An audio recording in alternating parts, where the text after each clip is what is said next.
Exode chapitre 4. Moïse répondit et dit : Voici, ils ne me croiront point, et ils n'écouteront point ma voix. Mais ils diront : L'Éternel ne t'est point apparu. L'Éternel lui dit : Qu'y a-t-il dans ta main ? Il répondit : Une verge. L'Éternel dit : Jette-la par terre. Il la jeta par terre, et elle devint un serpent.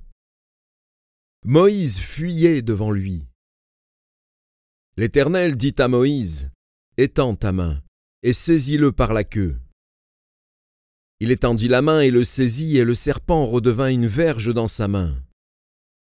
C'est là, dit l'Éternel, ce que tu feras, afin qu'ils croient que l'Éternel, le Dieu de leur père, t'est apparu, le Dieu d'Abraham, le Dieu d'Isaac et le Dieu de Jacob.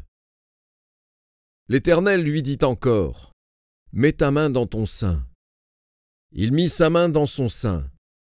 Puis il la retira, et voici, sa main était couverte de lèpre, blanche comme la neige.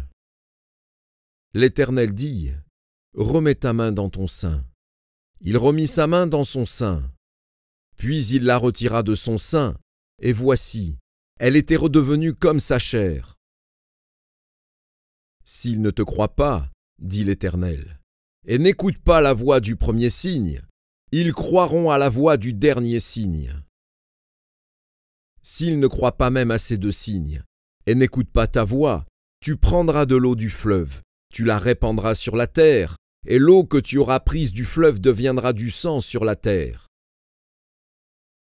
Moïse dit à l'Éternel : Ah, Seigneur, je ne suis pas un homme qui ait la parole facile, et ce n'est ni d'hier ni d'avant-hier, ni même depuis que tu parles à ton serviteur. Car j'ai la bouche et la langue embarrassées. L'Éternel lui dit : Qui a fait la bouche de l'homme ? Et qui rend muet ou sourd, voyant ou aveugle ? N'est-ce pas moi, l'Éternel ? Va donc, je serai avec ta bouche, et je t'enseignerai ce que tu auras à dire. Moïse dit : Ah, Seigneur, envoie qui tu voudras envoyer. Alors la colère de l'Éternel s'enflamma contre Moïse, et il dit : N'y a-t-il pas ton frère Aaron, le Lévite ? Je sais qu'il parlera facilement. Le voici lui-même qui vient au-devant de toi. Et, quand il te verra, il se réjouira dans son cœur. Tu lui parleras, et tu mettras les paroles dans sa bouche. Et moi, je serai avec ta bouche et avec sa bouche, et je vous enseignerai ce que vous aurez à faire. Il parlera pour toi au peuple. Il te servira de bouche, et tu tiendras pour lui la place de Dieu.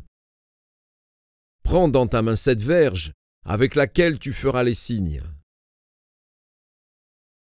Moïse s'en alla, et de retour auprès de Jéthro, son beau-père, il lui dit : Laisse-moi, je te prie, aller rejoindre mes frères qui sont en Égypte, afin que je voie s'ils sont encore vivants. Jéthro dit à Moïse : Va en paix. L'Éternel dit à Moïse, en Madian : Va, retourne en Égypte, car tous ceux qui en voulaient à ta vie sont morts. Moïse prit sa femme et ses fils, les fit monter sur des ânes, et retourna dans le pays d'Égypte. Il prit dans sa main la verge de Dieu. L'Éternel dit à Moïse : En partant pour retourner en Égypte, vois tous les prodiges que je mets en ta main. Tu les feras devant Pharaon. Et moi, j'endurcirai son cœur, et il ne laissera point aller le peuple. Tu diras à Pharaon : Ainsi parle l'Éternel, Israël est mon fils, mon premier-né. Je te dis : Laisse aller mon fils, pour qu'il me serve. Si tu refuses de le laisser aller, voici, je ferai périr ton fils, ton premier-né. Pendant le voyage, en un lieu où Moïse passa la nuit, l'Éternel l'attaqua et voulut le faire mourir. Séphora prit une pierre aiguë, coupa le prépuce de son fils et le jeta aux pieds de Moïse, en disant : Tu es pour moi un époux de sang. et l'Éternel le laissa. C'est alors qu'elle dit, époux de sang, à cause de la circoncision. L'Éternel dit à Aaron, va dans le désert au-devant de Moïse. Aaron partit. Il rencontra Moïse à la montagne de Dieu, et il l'embrassa. Moïse fit connaître à Aaron toutes les paroles de l'Éternel qu'il avait envoyées, et tous les signes qu'il lui avait ordonné de faire.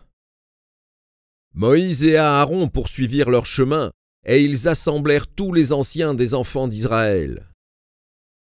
Aaron rapporta toutes les paroles que l'Éternel avait dites à Moïse, et il exécuta les signes aux yeux du peuple. Et le peuple crut. Ils apprirent que l'Éternel avait visité les enfants d'Israël, qu'il avait vu leurs souffrances. Et ils s'inclinèrent et se prosternèrent.